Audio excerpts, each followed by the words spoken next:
राष्ट्रपति द्रौपदी मुर्मू ने सोमवार को कहा कि भारत को वैश्विक व्यापार चुनौतियों को नए अवसरों में बदलने के लिए अपनी असाधारण क्षमताओं का लाभ उठाना चाहिए। मुर्मू ने इंजीनियरिंग निर्यात संवर्धन परिषद यानी ईईपीसी के प्लेटिनियम जयंती समारोह को संबोधित करते हुए कहा कि पिछले 7 दशक में भारत के इंजीनियरिंग निर्यात स्थानों में उल्लेखनीय बदलाव आया है।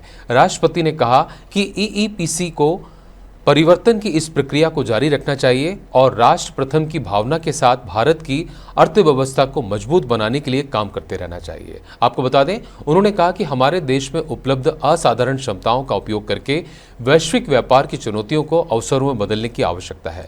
राष्ट्रपति ने कहा कि कम लागत पर उच्च गुणवत्ता वाली इंजीनियरिंग सेवाएं और उत्पाद भारत की एक बड़ी ताकत है।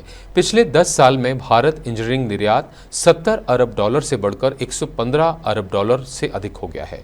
मुर्मू ने कहा कि पिछले दशक में अंतर्राष्ट्रीय व्यापार क्षेत्र में कई चुनौतियां रही हैं। इसको देखते हुए निर्यात में यह वृद्धि और भी प्रभावी लगती है। High quality engineering services and products at low cost Bharat की बहुत बड़ी शक्ति है। विश्व की सबसे बड़ी कंपनियों के ग्लोबल कैपेबिलिटी सेंटर्स भारत में है।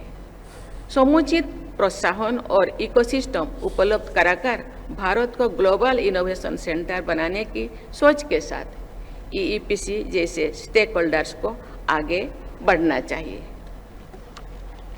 ग्लोबल इकोनॉमी और ट्रेड के एक्सपर्ट्स इनोवेशन इकोनॉमीज और कैचअप इकोनॉमीज के बारे में चर्चा करते हैं।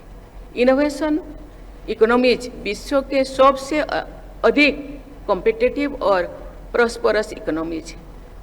भारत में उपलब्ध प्रतिभा और ऊर्जा यानी टैलेंट और एनर्जी को एनाबलिंग इकोसिस्टम प्रदान करके भारत को एक लीडिंग इनोवेशन इकोनॉमी बनाने का संकल्प आप सबको लेना चाहिए।